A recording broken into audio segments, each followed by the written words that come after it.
ओम शांति। आज 24/5/2025 के बाबा के महावाक्य सुनेंगे।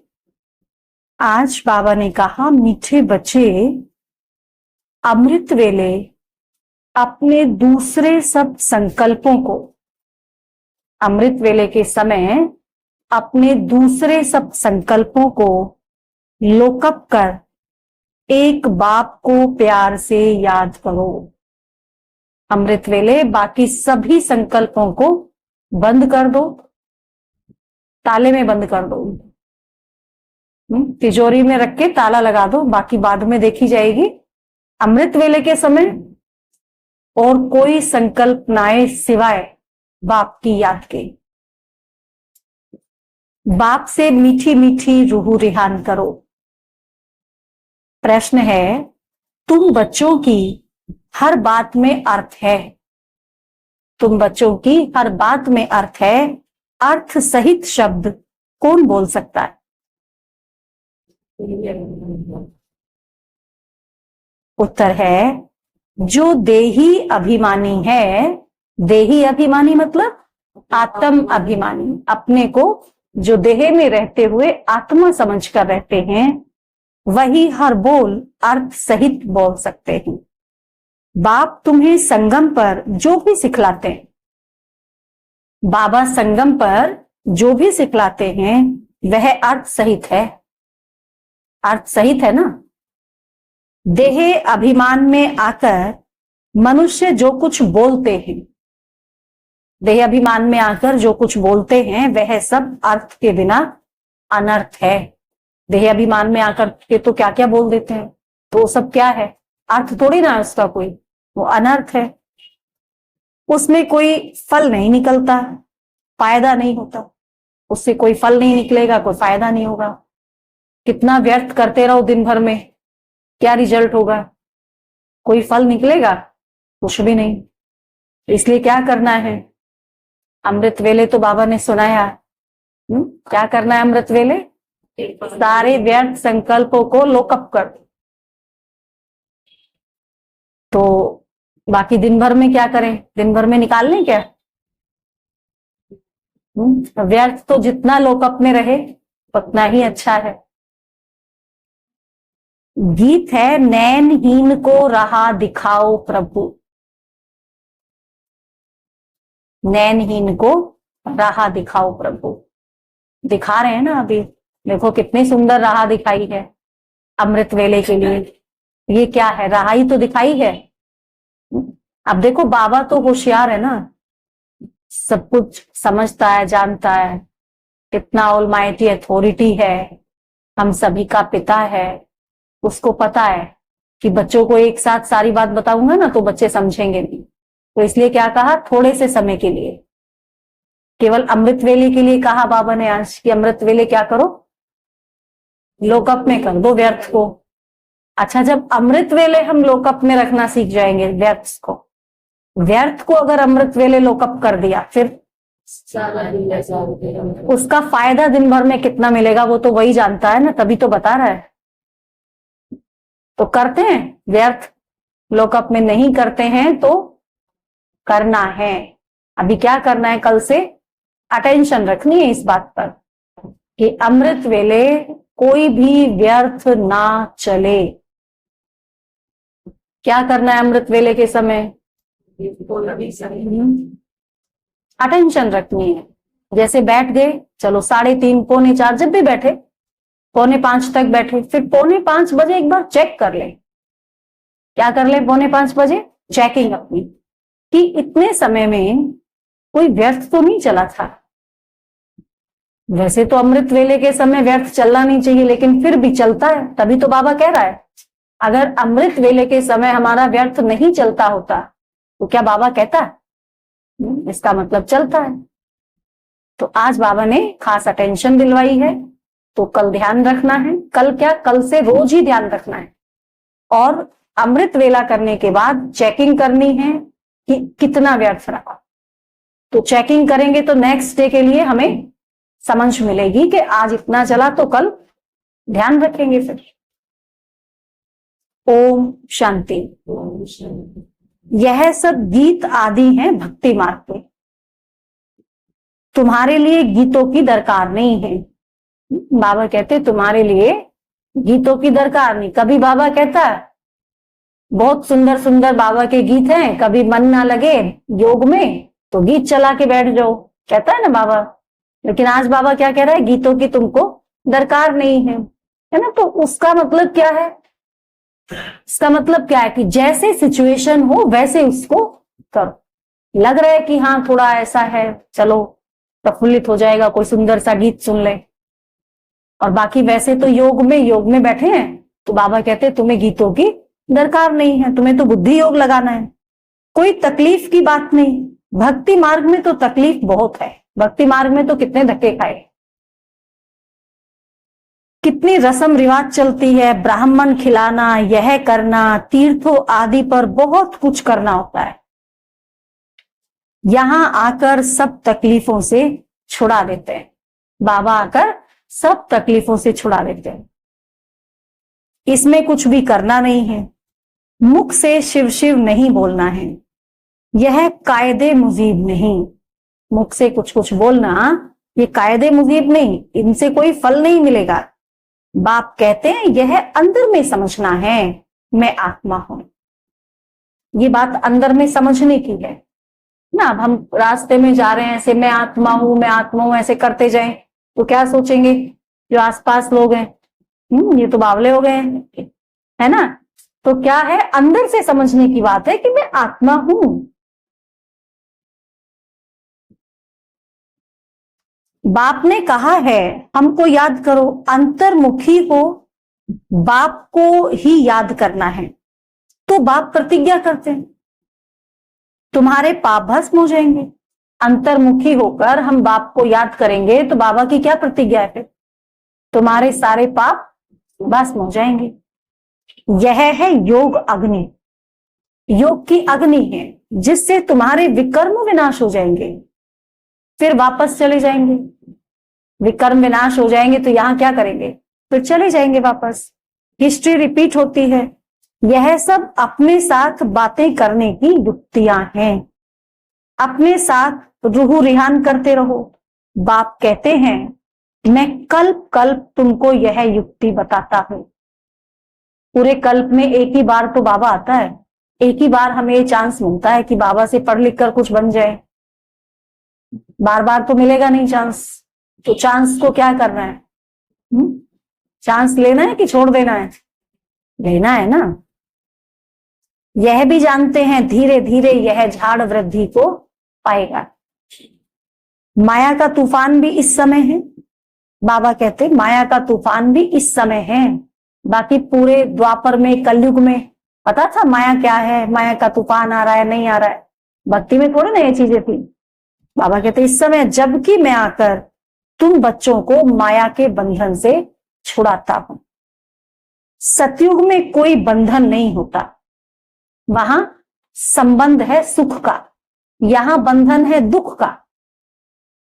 यह पुरुषोत्तम युग भी अभी तुमको अर्थ सहित बुद्धि ने, यहां हर बात अर्थ सहित ही है। देह अभिमानी जो बात करेंगे सो अनर्थ। देह अभिमान में आकर कोई भी बात करेंगे क्या होगी, अनर्थ होगी। देही अभिमानी जो बात करेंगे वो अर्थ सहित करेंगे, उससे फल निकलेगा। अब भक्ति मार्ग में कितनी डिफिकल्टी होती है, कितनी मुश्किलें हैं भक्ति मार्ग में, कैसे कैसे भक्ति करते हैं। हमने भी की ना, याद है ना अपना भी। भक्ति पूरी हुई तभी तो भगवान मिला। तो कितनी डिफिकल्टी होती है। समझते हैं तीर्थ यात्रा करना, यह करना, यह सब भगवान के पास पहुंचने के साधन हैं, रास्ते हैं। परंतु बच्चों ने अब समझा है वापस कोई भी जा नहीं सकता। अब आ गया ना समझ में। यात्रा करने से, तीर्थ करने से, व्रत करने से, गंगा स्नान करने से वापस नहीं जा सकते। वापस कब जाएंगे, जब बाबा आएगा ले जाने के लिए। परंतु हाँ, बच्चों ने अब समझा है वापस कोई जा नहीं सकता। पहले नंबर में जो विश्व के मालिक लक्ष्मी नारायण थे उनके ही 84 जन्म बता देते हैं, तो फिर और कोई कैसे छूट सकता है? लक्ष्मी नारायण श्रेष्ठ, भगवान भगवती जिनको कहा जाता है, नेक्स्ट टू गॉड आत्मा है, भगवान के बाद उन्हीं का नंबर है। वो भी 84 के चक्र, 84 के जन्म में आते हैं। तो जब वही आते हैं और कोई कैसे नहीं आएगा फिर? बाकी तो सब आएंगे ही फिर। तो फिर और कोई कैसे छूट सकता है? सब चक्र में आते हैं तो कृष्ण के लिए कैसे कहेंगे वह सदैव कायम है ही है? वो भी तो आत्मा अपने किसी जन्म में होगी ना, जब कह रहे हैं वो कायम में सब जगह है, जहां देखो कृष्ण ही कृष्ण है, कैसे हो सकता है? वो कहां होगी आत्मा उस समय जब हम ऐसे कहते थे भक्ति में? वो तो कहीं अपने जन्म में होगी किसी समय। हाँ, कृष्ण का नाम रूप तो चला गया, बाकी आत्मा तो है ही किस ना किस रूप में। यह सब बातें बच्चों को बाप ने आकर समझाई है। एक नाम रूप के साथ एक ही जन्म मिलता है। अभी हम जिस नाम रूप के साथ बैठे हैं ये हमारा एक ही जन्म है। इससे पहले थे तो दूसरा नाम रूप था, उससे पहले थे तो दूसरा नाम रूप था, तो सभी ऐसे हैं। तो कृष्ण का पहला जन्म कृष्ण के नाम और जिस रूप के साथ था वो उसी समय था। फिर जब नेक्स्ट हुआ होगा जन्म दूसरा तो नया शरीर, नया नाम, नाम और रूप सब बदल जाएगा। यह पढ़ाई है, स्टूडेंट लाइफ में ध्यान देते हैं। कौन बैठे हैं? सभी स्टूडेंट बैठे हैं। तो क्या करना है स्टूडेंट को? पढ़ाई में ध्यान देना है। स्टूडेंट का काम क्या है? पढ़ना, अच्छे से पढ़ना, पढ़ाई पर ध्यान देना। रोजाना टाइम मुकर्रर कर दो अपना चार्ट लिखने का। अपना चार्ट लिखने का रोजाना टाइम मुकर्रर कर दो। व्यापारी लोगों को बहुत बंधन रहता है, काम ज्यादा होता है तो बंधन रहता है। नौकरी करने वालों पर बंधन नहीं रहता, वह तो अपना काम पूरा किया खलास। व्यापारियों के पास तो कभी ग्राहक आए तो सप्लाई करना पड़े किसी भी समय। व्यापारी है, जिस समय ग्राहक आएगा उसको करना पड़ेगा। बुद्धि योग बाहर चला जाता है तुरंत ही। तो कोशिश कर समय निकालना चाहिए। बाबा ऑल ओवर सबको ध्यान में रख करके कह रहे हैं। कोई किसी समय बिजी है, कोई किसी समय बिजी है, लेकिन अमृत वेला, अमृत वेला तो सब खाली है ना। तो अमृत वेले का समय अच्छा है सबके लिए। उस समय बाहर के विचारों को लुकअप कर देना चाहिए। कोई भी ख्याल ना आए, सिर्फ और सिर्फ बाप की याद रहे। बाप की महिमा में लिख देना चाहिए। क्या लिख दे महिमा में? बाबा ज्ञान का सागर है, सुख का सागर है, प्रेम का सागर है। सागर है ना वो सब भी। पतित पावन है। बाबा हमको विश्व का मालिक बनाते हैं, उनकी श्रीमत पर चलना है। जो हमें विश्व का मालिक बना रहा हो उसकी श्रीमत पर चलेंगे कि नहीं चलेंगे? सबसे अच्छी मत मिलती है मन मना भाव। और सबसे अच्छी मत क्या है उनकी भी? मन मना भाव। क्या कहते बाबा? मन को मुझ में लगाए रखो, दूसरा कोई बोल नहीं सके। ऐसे बोलेगा कोई हो मन मना भाव रहो। कल्प कल्प यह मत मिलती तमो प्रधान से सतो प्रधान बनने की। बाप सिर्फ कहते हैं माँ में कम याद करो। इसको कहा जाता है वशीकरण मंत्र। अर्थ सहित याद करने से ही खुशी होती है। अर्थ सहित याद करेंगे तो खुशी होगी। बाप कहते हैं अव्यभिचारी याद चाहिए। अव्यभिचारी याद मतलब सिर्फ एक की याद। बाबा कहते बस मुझे याद करो और किसी को याद नहीं करो। अगर और किसी को भी याद कर रहे हो साथ में तो वो हो गई व्यभिचारी याद।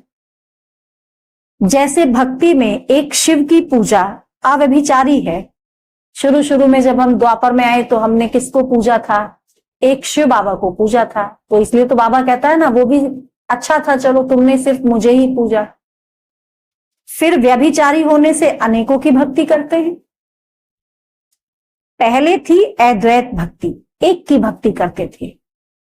ज्ञान भी उस एक का ही सुनना है, ज्ञान भी उस एक का ही सुनना है और किसी का नहीं सुनना।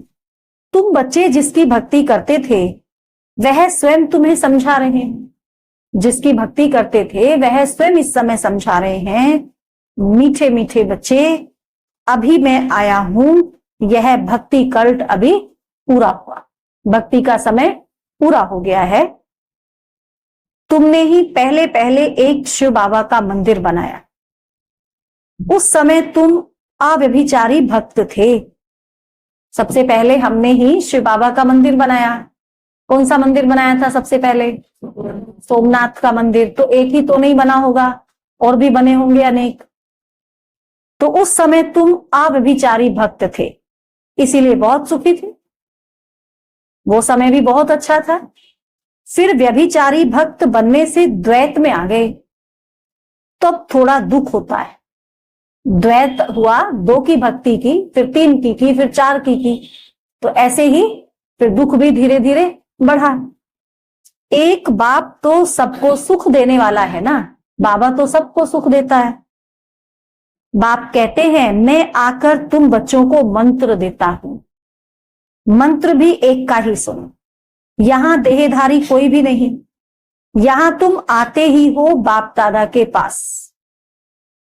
शिव बाबा से ऊंच कोई है नहीं, यह भी सब याद भी सब उसको करते हैं।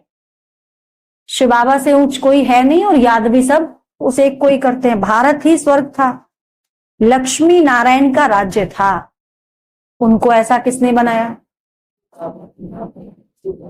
लक्ष्मी नारायण को लक्ष्मी नारायण बनाया किसने और किस समय पर बनाया, है ना? अभी हम तो जान गए, लेकिन कोई तो नहीं जानता ना। और सब जिसकी तुम फिर पूजा करते हो, किसको पता नहीं महालक्ष्मी कौन है? कौन है महालक्ष्मी? महालक्ष्मी कौन है बताओ? महालक्ष्मी किसको कहेंगे? महालक्ष्मी मतलब दीपावली पर किसकी पूजा करते हैं? खाली लक्ष्मी की नहीं करते, उस समय महालक्ष्मी की करते हैं, मतलब 4 भुजाओं वाली लक्ष्मी की। ऐसे तो लक्ष्मी के 2 भुजा होती हैं, लेकिन महालक्ष्मी को 4 होती है, और दीपावली पर महालक्ष्मी की ही पूजा करते हैं। तो महालक्ष्मी माना लक्ष्मी नारायण का कंबाइंड हो। हाँ, महालक्ष्मी कौन? महालक्ष्मी का आगे जन्म कौन सा था? तुम बच्चे जानते हो, वह जगत अम्बा है। लक्ष्मी कौन है? जगत अम्बा है। अब तुम सब माताएं हो, वंदे मातरम। वंदे मातरम कौन कह रहा है? ये माताओं को, माताओं की वंदना कर रहा है भगवान। देखो कितना बड़ा मान बाबा ने दिया माताओं को, कितना सम्मान दिया कि आते से ही सबसे पहले क्या कहा? वंदे मातरम। जिस समय बाबा आया था, माताओं की बड़ी दुर्दशा थी समाज में उस समय। आज तो बहुत कुछ ठीक है, लेकिन ये शुरुआत कहां से हुई? शुरुआत तो बाबा ने ही करी। सारे जगत पर ही तुम अपना दाव जमाती हो। भारत माता कोई एक का नाम नहीं है। तुम सब शिव से शक्ति लेते हो, योग बल से। शक्ति लेने में माया फिर इंटरफेयर करती है। माया लेने देगी क्या शक्ति? हम बाबा से शक्ति लेते हैं, माया लेने देती है क्या? आसानी से रोकती है ना। कितने तरह तरह के बंधन डालती है। युद्ध में कोई अंगूरी लगाते हैं तो बहादुर हो लड़ना चाहिए। ऐसे नहीं कोई ने अंगूरी लगाई और तुम फंस पड़ो, जाल बिछाया और फंस गए। माया तो रोज नए नए जाल बिछाएगी, और आज तो सबसे बड़ा जाल बिछा हुआ है माया का, है एक जाल है ना, नेट। नेट को क्या कहते हैं हिंदी में? जाल ही तो कहते हैं। नेट का मतलब क्या है? जाल है। तो नेट नहीं तो कुछ है मोबाइल में? अगर नेट नहीं चलेगा तो मोबाइल में कुछ है? कुछ भी नहीं चलेगा। तो कितना बड़ा जाल बिछाया है। सबसे बड़ा जाल है माया का। जैसे कहते हैं ना, एक सबसे बड़ा हथियार होता है ब्रह्मास्त्र, तो माया का ब्रह्मास्त्र छोड़ दिया माया ने लास्ट में। कलयुग के लास्ट में माया ने कितना बड़ा ब्रह्मास्त्र छोड़ा, सब फंस गए इसमें। कोई भी है सब नेट में, नेट के यूज बिना करे कुछ कर सकते हैं? कुछ भी नहीं कर सकते। साइंस का कोई इतने बड़े बड़े कार्य कोई भी करने नेट के बिना नहीं होगा, अच्छे कार्य भी नहीं होंगे। लेकिन अच्छे करते करते कब वो नेट अपने में हमें फंसा लेता है पता ही नहीं चलता। देखते होंगे ना आप अपने आप को भी, बाबा के संबंधित प्रवचन सुन रहे हैं, अपने ही क्लासेस सुन रहे हैं, कब कुछ और चल जाता है पता ही नहीं चलता है? और कुछ चल गया तो फिर देखने लगे तो फिर इंटरेस्ट आ गया, फिर चलो पूरा ही देख लें। हैं? माया ऐसे फंसाती है, ऐसे ही फंसाती है माया। तो सावधान रहना इस माया से।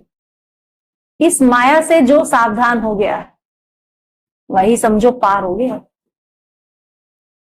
क्योंकि उसमें तो बहुत कुछ पढ़ा है ना, खाली क्लासेस थोड़ी पढ़ी है। ब्रह्मा कुमारी इसकी थोड़ी ना क्लासेस है, और भी बहुत कुछ है नेट पे तो, और आपके सामने आएगा भी। आप नहीं भी सर्च करोगे तो भी आएगा ना कुछ तो, और ऐसा अट्रैक्टिव दिखाएंगे कि आप सोचोगे चलो देख लेते हैं। अच्छा और भी कुछ नहीं तो चलो महाभारत ही तो सुन रहे हैं, खराब चीज थोड़ी सुन रहे हैं, ये तो महाभारत ही तो है, इसको तो देख लेते हैं, समझ लेंगे क्या हुआ था, है ना। अब कितनी देर देखा, बात तो ये ना कि देखा कितनी देर। अच्छा महाभारत का जो सीरियल है हम उसको देखेंगे, हमें क्या मिलेगा उसको देख के?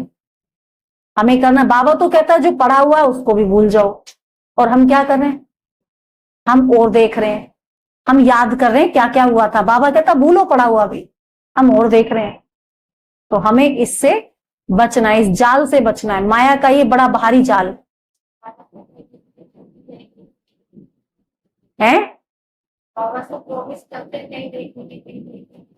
फिर देख लेते हैं, प्रॉमिस करने के बाद भी देख लेते हैं। आजकल तो वो भी आ गया ना, रील का भी, छोटी सी रील है चलो देख लेते हैं, फिर स्क्रॉल करते करते कितनी देख ली पता ही नहीं चलता। ये कितना बड़ा जाल है, इस जाल से बचाना है अपने आप को।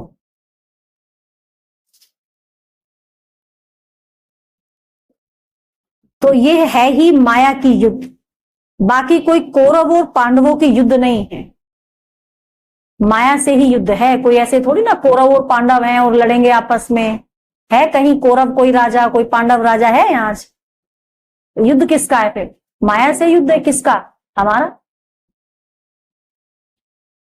जब मनुष्य लड़ते हैं तो 1-2 गज जमीन के लिए गला काट देते हैं, भाई भाई गला काट देते हैं 1-2 गज जमीन के लिए, सोचो। तो बाप आकर समझाते हैं यह सब ड्रामा बना हुआ है, राम राज्य रावण राज्य। अभी तुम बच्चों को यह ज्ञान है कि हम राम राज्य में जाएंगे, वहां अथाह सुख है, ये तो स्पष्ट है ना। अभी राम राज्य में जाएंगे और वहां कितना सुख है?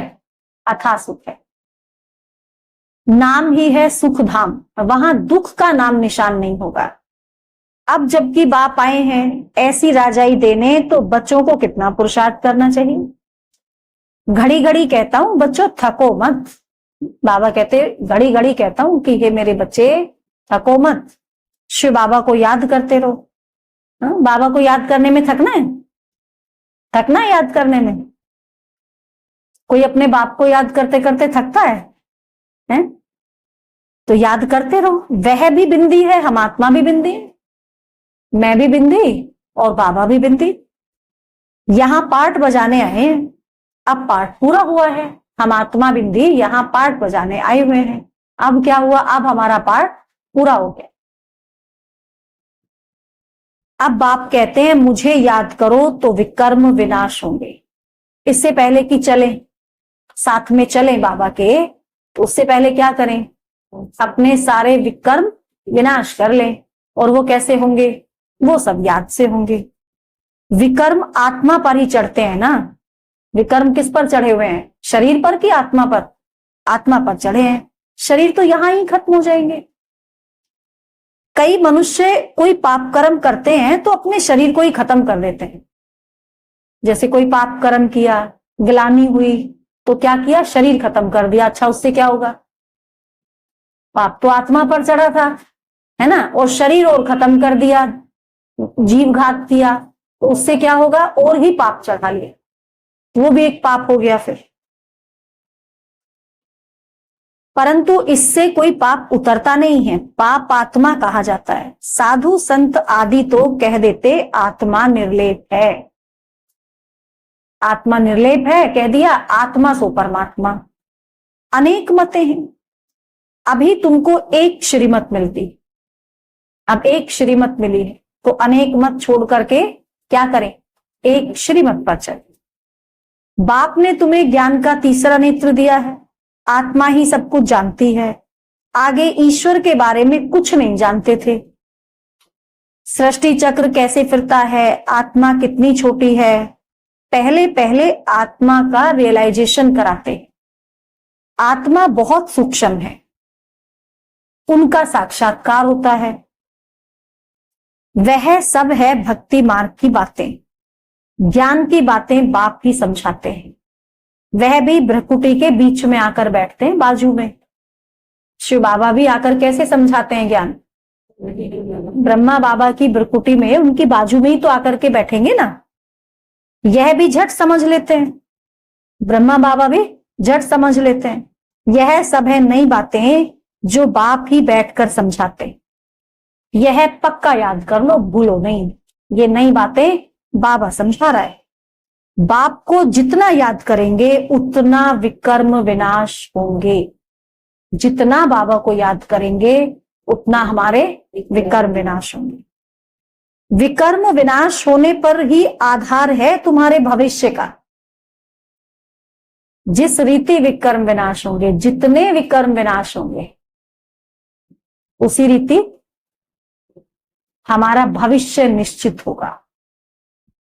हमने कितने अपने विकर्म विनाश कर दिए, कितने रह गए, हमारे जितने भी जन्म होंगे नई दुनिया में, वो सारे यहीं से तो डिसाइड होकर के जाएंगे।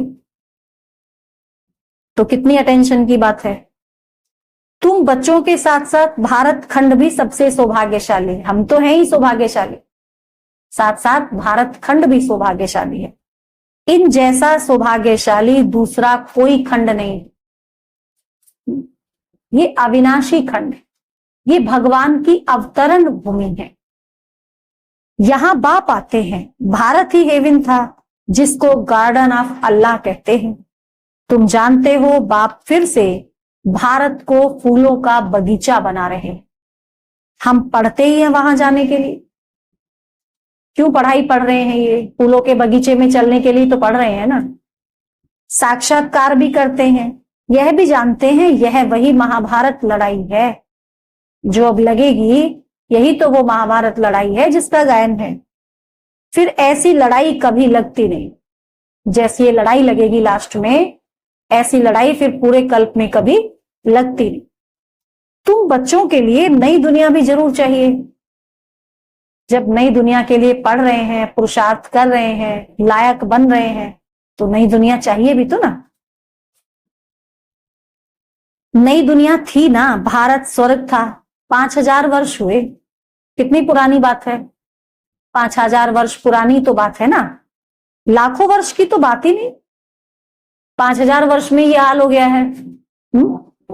सोचो लाखों होते तो क्या ही होता पता नहीं। लाखों वर्ष होते तो मनुष्य अनगिनत हो जाए, अभी अनगिनत हो रहे हैं। यह भी कोई की बुद्धि में बैठता नहीं कि इतना हो कैसे सकता, जबकि इतनी आदमशुमारी नहीं है। आदमशुमारी तो जितनी है सारी हो चुकी कंप्लीट। इतनी आत्माएं हैं तो सोचो लाखों वर्ष हो तो कहां से आएंगी, और आत्माएं है ही। अभी तुम समझते हो आज से 5000 वर्ष पहले क्या था, क्या था 5000 वर्ष पहले? स्वर्ग था। हम कौन थे वहां? हम मालिक थे उस दुनिया के, हम मालिक थे। तो आज से 5000 वर्ष पहले हम विश्व पर राज्य करते थे। और खंड नहीं थे, और कोई खंड नहीं था सिवाय भारत के। वह होते हैं बाद में। जैसे जैसे वृद्धि होती जाती है वैसे वैसे जमीन को घेरते चले जाएंगे। जैसे जैसे वृद्धि होती जाएगी टापू बनते जाएंगे छोटे छोटे, समुद्र है ना, अभी तो सारा समुद्र बन जाएगा सारी धरती पर सिवाय भारत के। फिर धीरे धीरे क्या होगा, धीरे धीरे वो भी छोटे छोटे टापू निकलते जाएंगे, तो वहां भी बसापत होती जाएगी।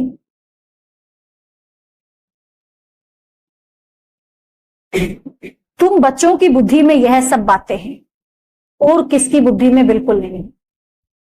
ऐसे ऐसे होगा और किसी की बुद्धि में है, थोड़ा भी इशारा दो तो समझ जाए बात तो बरोबर है।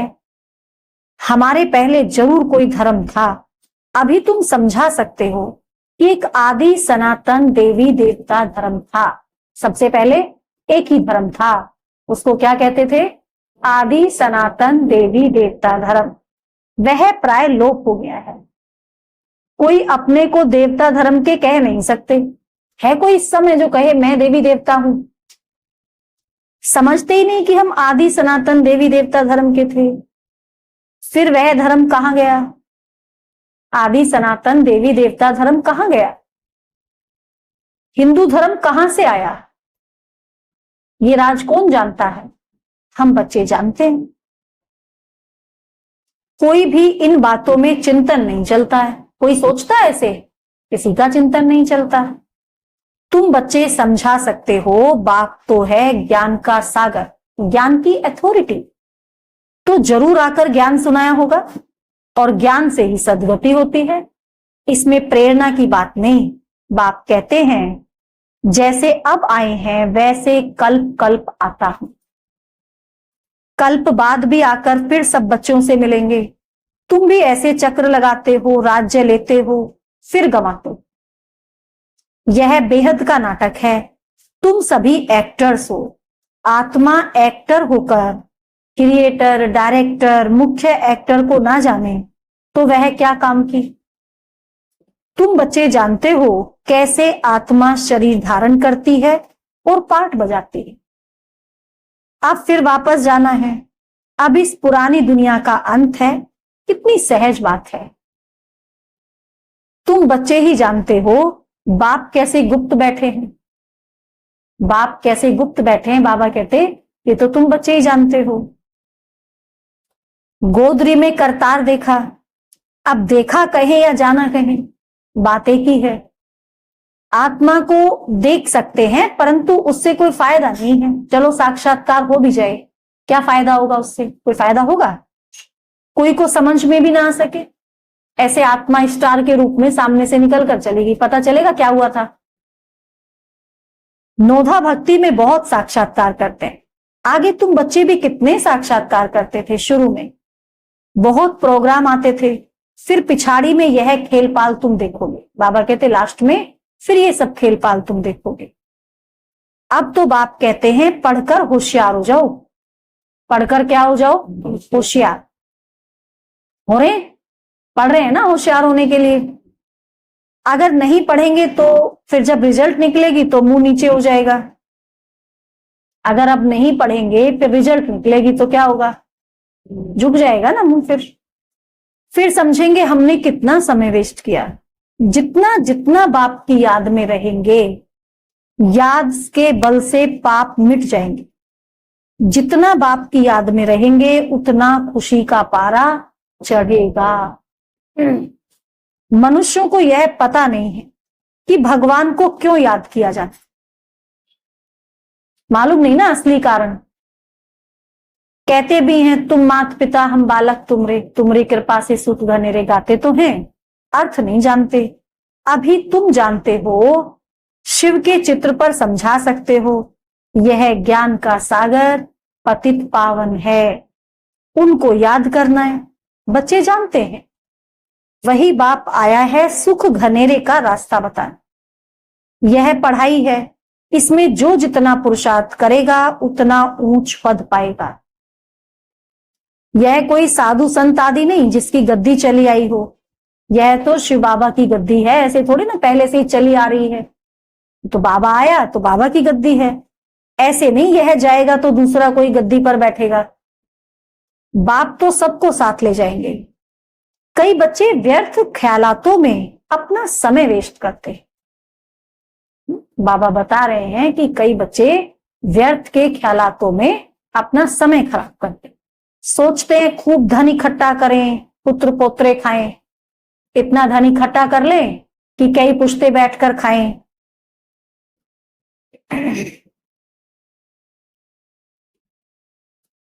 बाद में काम आएगा, बैंक लॉकर में जमा करें, बाल बच्चे खाते रहेंगे, ऐसे सोचते हैं, समय वेस्ट करते हैं, धन कमाने में भी और सोचने में भी। परंतु किसको भी गवर्नमेंट छोड़ेगी नहीं। कहां छोड़ती है गवर्नमेंट? इसीलिए उसका जास्ती ख्याल ना कर अपनी भविष्य कमाई में लग जाना चाहिए। स्थूल धन को छोड़, स्थूल धन की कमाई में ज्यादा समय वेस्ट कर नहीं करना है। क्या करना है? अविनाशी कमाई में समय लगाना, क्योंकि उस कमाई में क्या होगा, कितना भी जमा कर लो धन, महल, धन दौलत, फैक्ट्री कितने भी खड़े कर दो, क्या होगा?